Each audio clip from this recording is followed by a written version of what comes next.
तो राज्य सरकार की राइट टू हेल्थ बिल योजना को लेकर एक बार फिर से आपको बता दें कि विरोध शुरू हो चुका है। एक बार फिर से अब private hospital and nursing home society की ओर से इस बिल के विरोध में संपूर्ण बंद का आह्वान किया गया है। इस दौरान राजधानी जयपुर के प्राइवेट अस्पतालों में इलाज नहीं होगा। हालांकि इस दौरान इमरजेंसी सेवाओं को चालू रखा जाएगा।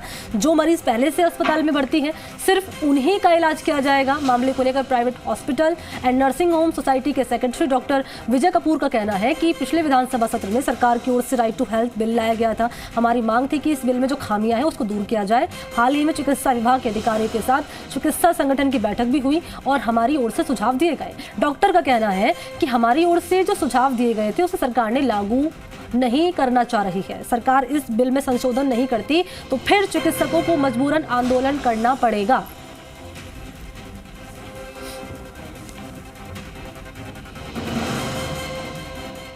मंडे को तो संपूर्ण बंद रहे। ये जनाब फूल की खेती करके 1 एकड़ में 1 साल के 30 लाख तक कमा रहे हैं। आपको भी ये करना है तो फ्रीडम ऐप को अब भी डाउनलोड कीजिए। और इसके बाद भी यदि सरकार पे इसका असर नहीं होता है या सरकार का जो एटीट्यूड है उसमें कोई चेंजेस नहीं आते, मैं तो बल्कि ये चाह रहा हूँ on behalf of private hospitals and nursing home society कि ये बिल आना ही नहीं चाहिए। ये बिल हमारे मौलिक अधिकारों को, हमारे फंडामेंटल राइट्स को या जो राइट टू जस्टिस है उसके खिलाफ है। तो आपने इस मामले को लेकर रिएक्शन सुना है। साफ तौर पर कहा है कि ये बिल आना ही नहीं चाहिए, लेकिन इस बिल का लगातार विरोध किया जा रहा है तमाम डॉक्टर्स की ओर से। अब private hospital and nursing home society की ओर से इस बिल के विरोध में संपूर्ण बंद का आह्वान किया गया है। और ज़्यादा जानकारी लिए सहयोगी आशुतोष इसी खबर पर मेरे साथ फोन लाइन पर मौजूद हैं। आशुतोष, इस बिल का लगातार विरोध किया जा रहा है, संपूर्ण बंद का आह्वान किया गया है। दो बातें निकलकर सामने आ रही है आशुतोष। पहली बात तो ये कि डॉक्टर्स लगातार इस बिल का विरोध कर रहे हैं, तो ऐसे में चिकित्सा व्यवस्था जो है उस पर सीधे तौर पर असर पड़ेगा कि मरीज जाएंगे कहाँ इलाज कराने के लिए। और दूसरी महत्वपूर्ण बात यह कि आज तो विधानसभा की कार्यवाही शुरू होने वाली है, सरकार तो सदन में ये बिल लाने वाली है, तो सरकार का क्या रुख रहेगा ये भी महत्वपूर्ण रहने वाला है। आशुतोष मनी, देखिए कल आईएमए राजस्थान के आह्वान पे और जयपुर मेडिकल एसोसिएशन के आह्वान पे बंद का ऐलान किया गया था, लेकिन देखिए कल रविवार का दिन था और अमूमन पूरे जयपुर के जो तमाम प्राइवेट हॉस्पिटल्स हैं वहां की जो ओपीडी होती है वो सामान्य तौर पे बंद रखी जाती है। तो किसी तरह का कोई खास जो असर है वो मरीजों पे नहीं पड़ा है।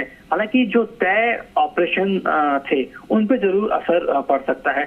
जहां तक सरकारी क्षेत्र की बात करी जाए तो सरकारी क्षेत्र के तमाम जो जयपुर के, पूरे राजस्थान के जो अस्पताल हैं उन पे किसी तरह का इस पूरे कार्य बहिष्कार का कोई असर दिखाई नहीं दे रहा है। सरकारी अस्पताल में बदस्तूर जो तमाम मरीज हैं उनको उनका इलाज मिल रहा है। आज की बात करते हैं तो आज private hospital and nursing home society की तरफ से बंद का ऐलान किया गया है। ओपीडी को बंद रखा जाएगा, तमाम जो जांच केंद्र हैं उनको बंद रखने का ऐलान किया गया है।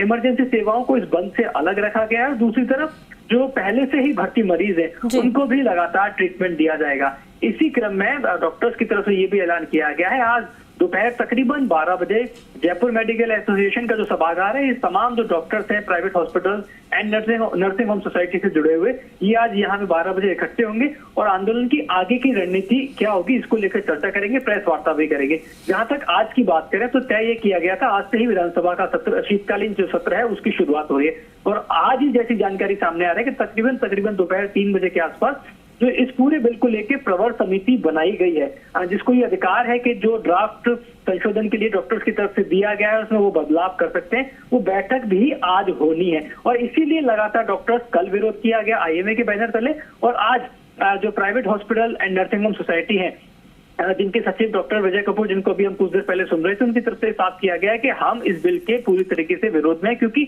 जो जरूरी संशोधन डॉक्टर्स चाहते हैं, अस्पताल चाहते हैं, उसमें अभी तक ऐसी कोई जानकारी इन्हें नहीं मिली है। अब प्रवर समिति की मीटिंग के बाद में क्या सरकार के स्तर पे डॉक्टर्स के साथ कोई मीटिंग रखी जाती है दोबारा से, जैसे कि कुछ दिन पहले रखी गई थी और वो अपने आप में पहली मीटिंग थी, यही एक रोष डॉक्टर्स में था कि जब इस पूरी बिल को लेकर ड्राफ्टिंग हो रही थी तो पूरे प्रदेश के डॉक्टर से क्यों चर्चा, क्यों सलाह नहीं की गई ताकि उस संशोधन को पहले ही कर लिया जाता। अब जब 49 पेजेस का संशोधन दिया गया है डॉक्टर्स की तरफ से, उन पे कितना विचार सरकार करती है ये प्रवर समिति की मीटिंग के बाद में सामने आ जाएगा। और प्रवर समिति की मीटिंग के बाद में जो निर्णय सामने निकल के आएंगे उनसे डॉक्टर संतुष्ट होते हैं नहीं होते, यही कुछ तय करेगा कि इनके आंदोलन आगे की जो रणनीति है वो क्या रहने वाली है। अच्छा, डॉक्टर्स क्या कह रहे हैं कि अगर प्रवर समिति डॉक्टर्स के हित में अगर फैसला लेती है तो इनका क्या रुख रहेगा? देखिए, एक बात तो बहुत सकारात्मक तौर पे तमाम जो डॉक्टर्स हैं, वो आईएमए के डॉक्टर्स की बात कर रहे हैं, प्राइवेट हॉस्पिटल्स से जुड़े डॉक्टर्स की बात कर रहे हैं, वो कह चुके हैं हम बिल के विरोध में नहीं है। जनहित में जो ये बिल आ रहा है उसके कतई विरोध में नहीं है, लेकिन इस बिल के अंदर सिर्फ जनता का ध्यान रखा गया है, प्राइवेट हॉस्पिटल के डॉक्टर्स का, अस्पतालों का ध्यान नहीं रखा गया, उनके साथ एक तरीके से कुठाराघात किया है। यही एक बड़ा गुस्सा है कि इमरजेंसी के नाम पे बहुत सारे ऐसे नियम है जिनको थोपने की कोशिश की जा रही है। राइट टू किल जैसे बिल इसको नाम देते हुए नजर आ रहे हैं तमाम डॉक्टर। एक बात बिल्कुल साफ कर चुके हैं कि अगर संशोधन के लिए जो ड्राफ्ट दिया गया है डॉक्टर्स की तरफ से वो जरूरी संशोधन नहीं होते हैं तो अनिश्चित काल के लिए तमाम जो प्राइवेट हॉस्पिटल्स हैं उनको बंद रखा जाएगा और सरकारी अस्पताल से जुड़े तमाम जो चिकित्सक हैं उनको अपने साथ में लाने की भी तमाम जो डॉक्टर्स हैं वो कोशिश कर सकते हैं। बहुत शुक्रिया आपका आशुतोष तमाम जानकारी के लिए। तो फैसला लेना है प्रवर समिति को, प्रवर समिति क्या फैसला लेगी उसके बाद ही डॉक्टर्स जो लगातार विरोध कर रहे हैं उसकी रूपरेखा आगे तय की जाएगी। शुक्रिया आपका आशुतोष। ये जनाब फूल की खेती करके 1 एकड़ में 1 साल के 30 लाख तक कमा रहे हैं।